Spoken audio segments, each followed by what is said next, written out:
안녕하세요. 반갑습니다. 저는 심리상담가 박상미입니다.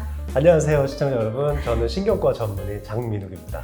오늘은 우리 장 원장님 모시고 네. 불안에 대해서 말씀 드려보려고 하는데요. 네. 요즘 영화 인사이드 아웃 2가 또 아주 흥행을 하면서 거기 보면 불안이가 정말 핵심 인물로 나오거든요. 자기의 불안의 폭풍 속에 갇혀서 거의 멘탈 붕괴 상태에 이르러서 자기의 삶을 조율할 수 없는 상태까지 가더라고요. 불안을 경험하게 네. 되는 대상 요소가 있으면 오히려 불안보다는 공포일 가능성이 많죠.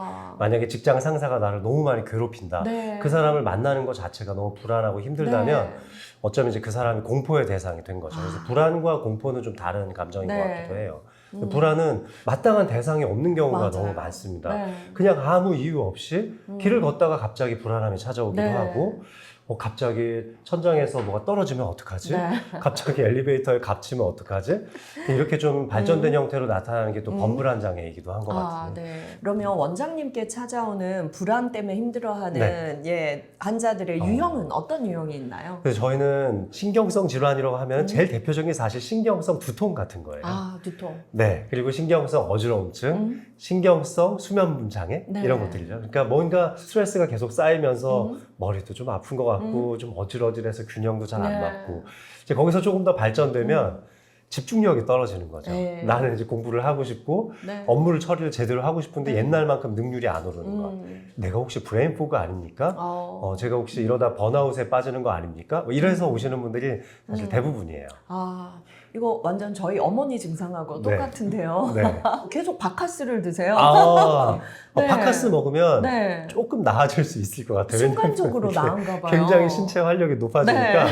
몸에 기운이 나면 불안은 좀 줄어들 수 있거든요. 근데 또 의외로 이런 증상을 겪는 분들이 많더라고요. 네. 수험생들 경우에도 이런 경우가 꽤 있고 그럼요, 많죠. 또 직장 생활하면서 적응 잘 못하고 있는 직장인들 네. 갱년기 시작되는 여성들이 이 갱년기와 네. 범불안 장애 구분이 안 되는 경우도 꽤 많더라고요. 맞아요. 아예 본인의 진단명을 화병이라고 달고 오시는 분들도 많은데 그래서 꼭 그런 분들이 남편분이랑 같이 오세요. 그러니까 자기의 이런 불안함의 요소가 남편과의 그런 갈등이나 이제 원만하지 않은 부부관계에서 나오는 걸 조금 더 강조하고 의사로부터 그런 얘기를 직접 들었을 때 남편이 좀 변할까 싶어서 같이 오시는 분들이 많아요. 근데 듣고 네가 좀 변해라. 근데 사실 이런 경우에도 제가 이런 경우에 이제 두 분을 같이 상담을 하고 적절한 진료를 하지만 두 분을 따로따로 면담을 하거든요. 여성분이 조용하신 성격은 혼자서 화를 삭히다가 굉장히 불안해지고 그러다가 이제 남편은 그 모습이 너무 답답해서 불안해지는 거죠. 또 왜 저러나. 네, 맞습니다. 아니 좀 풀고 살아. 뭐 가서 운동이라도 좀 해. 막 이제 이런 식으로 서로 갈등이 생기고 반면에 여성분이 좀 이제 활력이 넘치는 성격의 남성분이 조용하면 남편은 자기가 여기서 뭘 좀 한마디 하려고 그러면 괜히 싸움 될까봐 꾹 하고 참다가 결국은 더 불안이 심해지고. 그래서 저는 중장년층 이상의 불안장애가 좀 굉장히 심각하다고 생각해요.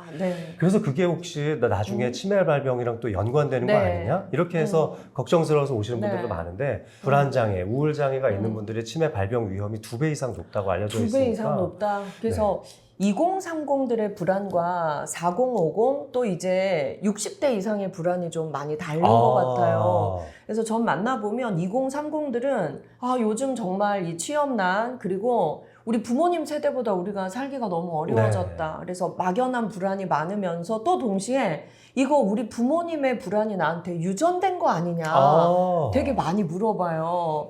불안한 마음도 유전된다. 어떻게 보십니까? 근데 그렇게 불가항력적인 거라고 자기가 치부해버리면 더 치료하기가 어려워지는데요.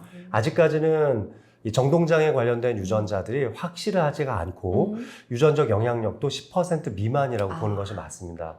오히려 부모님의 행동 방식, 사고 방식, 또 가정의 분위기, 양육할 때 어떻게 이제 아이를 대했느냐, 영아기, 유소년기를 어떻게 거쳤는지가 사실 더 중요한 요소라고 생각합니다. 아이가 좀 불안함을 보인다거나 걱정이 될 만한 일들을 하더라도 너무 그걸 많이 강조해서 아이한테 얘기할 필요는 없이 좀 더 의연하게 괜찮다고 안심을 시켜주는 방식이 더 좋겠네요.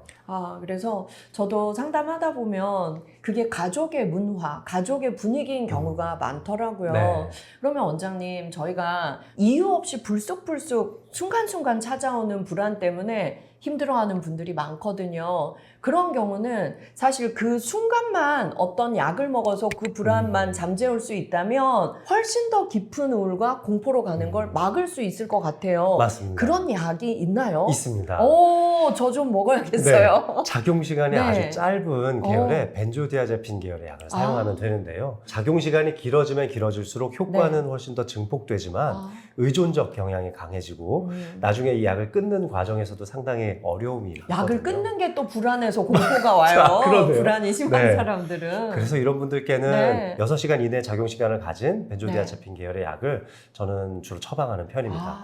신경성 두통, 신경성 네. 어지러움증, 또 신경성 무기력증이나 네. 수면장애 같은 걸 앓으시는 분들께 짧게 작용하는 약으로서 저는 뭐 에티졸람 같은 약들을 많이 사용합니다. 이 약 먹으면 부작용 없나요? 아. 내성 생기지 않나요? 끊으면 또 저 살 수 없는 거 아닌가요? 불안장애는 공부하면 공부할수록 네. 더 심해집니다.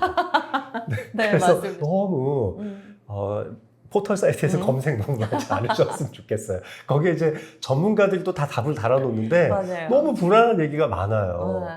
그래서 조금은 마음을 내려놓고 릴렉스하는 마음을 가지고 그 약들에 대해서 불안해하지 말고 그 짧게 지속하는 약들 부작용 거의 없거든요. 부작용 거의 없어요. 네, 정말 아주 드물게 나타나긴 하지만 음. 일반인들께서 대부분은 겪지 않는 부작용이니까 그런 거 좀 드셔보시면 전 좋을 것 같아요. 저도 사실 이제 진료실에서 네. 테이블 위에 이렇게 갖다 놓고 가끔 먹어요. 아. 지금 먹는 횟수를 생각해 보니까 이거 되게 안심된다. 한 달에- 원장님도 가끔 드신다. 네, 한 달에 한 3-4번은 제가 그 약을 먹게 되는 것 같아요. 저도 그 약 처방 받아야 될 것 같아요.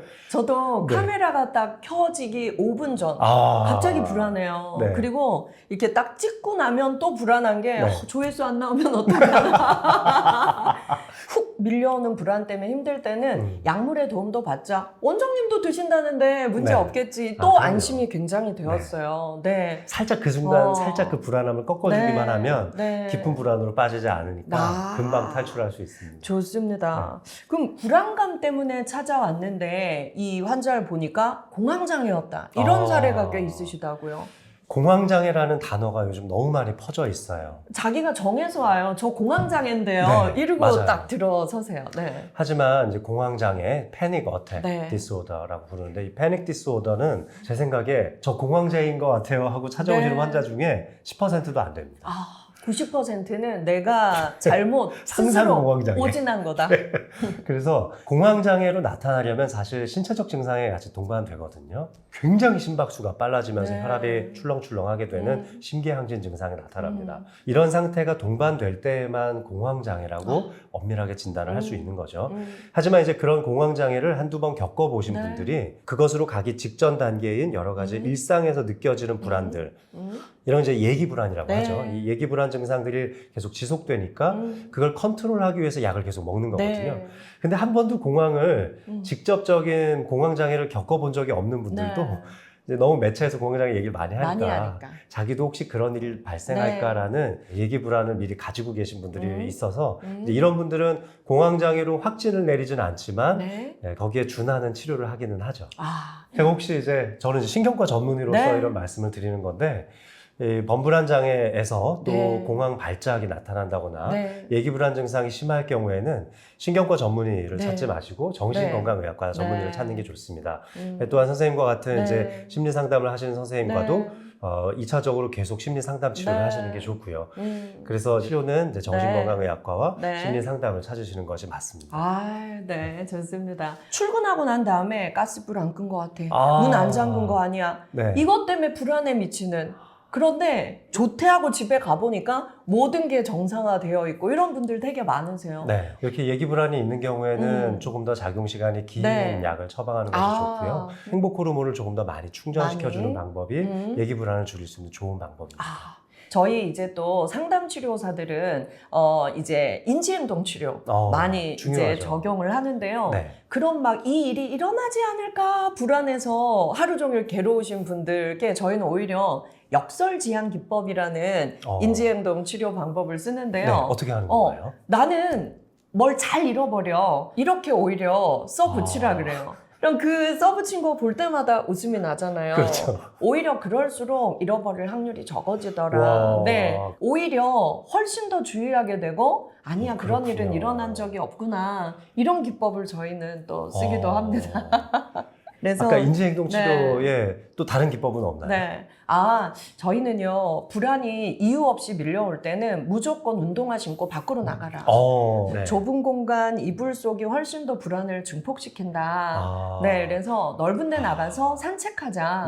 네. 그런 것들을 많이 권하고요. 이 말씀은 저도 네. 진짜 많이 드리거든요. 네. 전두엽의 기능을 굉장히 많이 활성화시킬 네. 수 있도록 운동을 하는 걸. 네. 그래서 좀 격한 운동. 저는 탁구, 배드민턴 네. 이런 거 많이 권해드리고 또 수영이나 러닝도 네. 아주 좋다고 네. 생각하는데 그런 걸 하면은 외부적인 자극이 굉장히 많이 들어오게 네. 되니까 불안함이 감소되거든요. 뇌과학적으로도 충분히 네. 일리가 있네요. 네. 그래서 저희들은 이제 흔히 이런 인지행동 치료를 네. 함에 있어서 뇌의 다른 곳에 계속 불을 지르는 방식으로 네.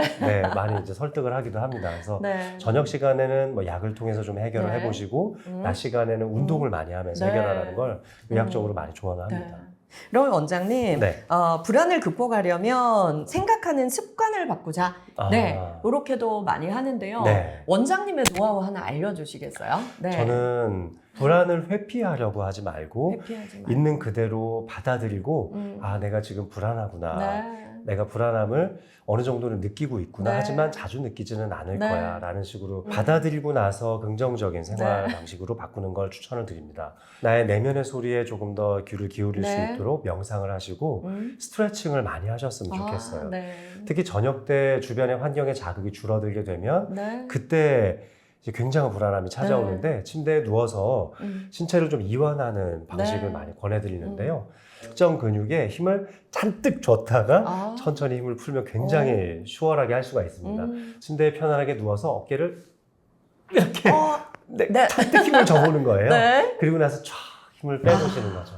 그러면 이완돼. 내가 어느 근육에 힘을 줬었는지 네. 알게 되고 그 근육을 더 적극적으로 풀 수가 있고요.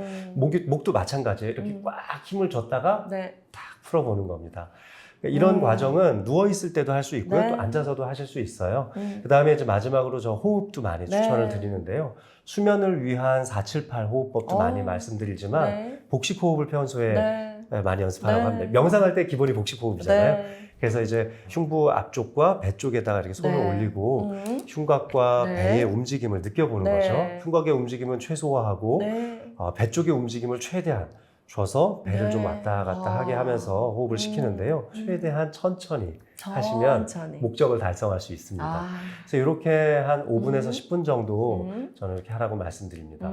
호흡과 또 나의 몸의 근육에 집중하는 네. 그런 식으로 우리가 불안을 너무 두려워하지 말고 불안과 함께 놀아보기도 하고 네. 또 그 불안에서 빨리 빠져나오기 위한 나만의 노하우도 많이 개발을 하면 좋겠습니다. 네. 오늘 이렇게 우리 또 장민욱 원장님 모시고 수시로 찾아오는 나의 불안 어떻게 해결할까요? 대화를 나누어 보았습니다. 여러분 어때요? 불안이 많이 사그라드셨죠? 네. 원장님 오늘 너무 유익한 내용 함께 나누어 주셔서 네, 감사합니다. 저도 너무 좋았습니다. 제 불안도 많이 사그라들었어요. 고맙습니다. 네, 또 감사합니다. 뵐게요. 네. 감사합니다.